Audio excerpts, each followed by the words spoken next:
Hello, boys and girls. Are you ready for our story today? It's by one of my favorite authors, Bill Peet. The story is called The Caboose Who Got Loose. Now, Bill Peet is the author and the illustrator. That means he writes all the words in the book and he does all of the pictures.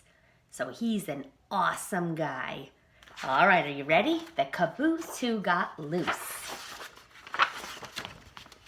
When Katie Caboose rambled down the train tracks, the engines were steamers with puffing smokestacks. She was a caboose who disliked being last, with an endless black cloud of smoke rolling past. "It's not only too smoky," the caboose would complain. "There's the jerks and the jolts of this noisy freight train." The engine up front always wore a big smile as he lumbered along for mile after mile. He was very proud of being so powerful and strong that he could haul a freight train 100 cars long. So on he went chugging, no worry or care, leaving Katie Caboose in dark clouds of despair. Katie had little hope she would ever get loose or ever be anything but a caboose. "I can wish," sighed poor Katie. "What else can I do? If you wish hard enough, then your wish might come true." Often Katie would wish that she someday could be something quiet and simple, like a lovely elm tree or a ramshackle barn all alone on a hill, where the noisiest thing was a squeaky windmill. It might become lonely, she thought, way out there, but at least there's a view with a lot of fresh air.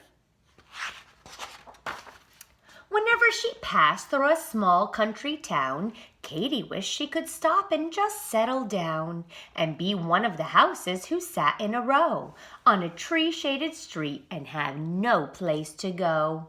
"It's so restful," thought Katie, "where one can relax," as she hurried and scurried on down the train tracks. What she wished most to be, much more than the rest, was a cabin she'd seen on her trips throughout the West. A little log shack, half covered with vines, perched on a slope in a forest of pines. How perfect, thought Katie, as she hurried on by it, to live there in the trees where it's peaceful and quiet. But all the caboose could look forward to was a deep rocky canyon the train traveled through, where huge boulders leaned way over the tracks in towering, top-heavy, gigantic stacks. "What is holding them up?" frightened Katie would wonder, as the earth-shaking train went rumbling right under. If one should come loose and fall down upon her, it would squash Katie flat, and then she'd be a goner. If she didn't get squashed, there was more to be dreaded up the winding steep grays where the engine was headed. High up in the mountains were terrible ledges where the track ran along only feet from the edges. Oh, the view was breathtaking, but after one look, it was so upsetting she shivered and shook. If she slipped off the track, then down she would go, to be smashed into bits on the rocks far below. Then poor Katie received even more of a fright from a smoke-blackened tunnel as dark as the night. And she crept through the tunnel with a horrible thought that far back in the darkness she'd suddenly be caught by caboose-eating monsters who lurked all about. They would gobble her up before she got out. Her trips always ended near a city somewhere, way out in a freight yard with smoke clouding the air, where a turmoil of trains made a great noisy rumble on crisscrossing tracks, an impossible jumble. The train came to a stop and the cars were unhitched. Then off to a side track the caboose was soon switched, where Katy could sit and take in the fine scenery, with such lovely sights as a load of machinery. Coal cars and flat cars, lumber stacked on their backs, squealing carloads of pigs with snouts poking through the cracks. They always left Katy in the midst of it all, while the engine received a complete overhaul.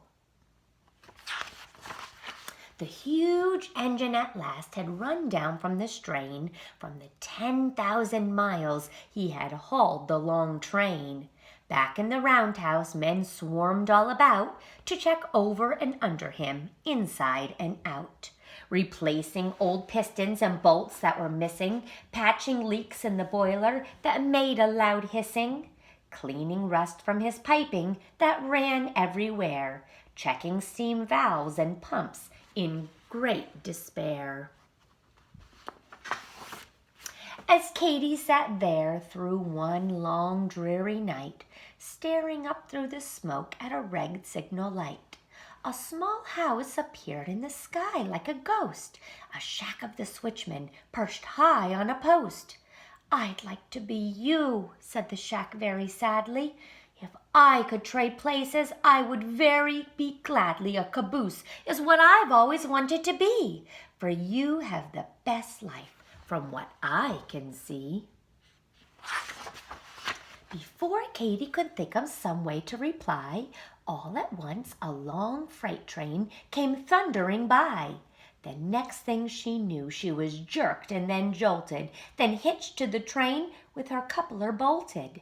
As the train left the freight yard, poor Katy looked back to catch a last glimpse of the sad little shack. "From now on," Katy promised, "I shall never complain. I'll be a happy caboose at the end of a train and put up with the jolts, the train noise and the rest, all the smoke that rolls by, or at least try my best." With her new point of view, she enjoyed the long ride. It was fun on a trip through the broad countryside. But when the train crept up a steep mountain grade, then poor Katy found she was still afraid, and once more she began to shiver and shake at the thought of the frightening curves she must take.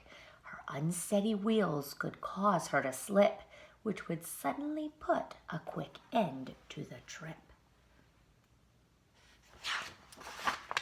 It was a hot afternoon, so the going was rough, and the engine up front was in a puffing big huff. He groaned, "What a day to chug up such a grade on a bare mountainside without one bit of shade." When he came steaming over the very last hump, he lunged with a fury that made the cars jump, all the way back to Katy, who got such a jolt that it snapped off a rusty old coupling bolt. Uh-oh. She was free of the train. At last she was loose, and away down the track went Katy Caboose. On down the grade she flew faster and faster, straight for a curve and certain disaster.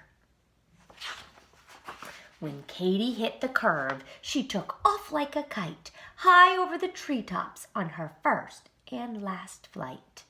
That would quickly have ended poor Katy Caboose if it hadn't been for two towering spruce. The caboose became caught in a very tight squeeze between the tall trunks of two evergreen trees. At first, she could hardly believe her good luck. What a wonderful place it was to be stuck. She thought sure she was dreaming. It couldn't be true. Here she was in the trees with a beautiful view. "It's so perfect," sighed Katy, "yet I'm not really free. I know sooner or later they'll come after me." And then, sure enough, up the mountains that night came a train with a crane and a powerful light. "She could have gone leaping off here," came a short, A shout? Like a great glaring eye, then the light searched about. It flashed past the trees, down the steep rocky bluff, and it searched high and low, but not quite high enough. Or it would have soon spotted the missing caboose, but all they could find was a startled bull moose. "Let's all call it quits," growled the boss of the crew. "For all that I care, she's in Kalamazoo." Katy stayed in the treetops. No one ever found her, except for the squirrels and the birds all around her. At last she was free, just as free as the breeze. And how Katy did love it up there in the trees. And indeed, oh indeed, Katy did.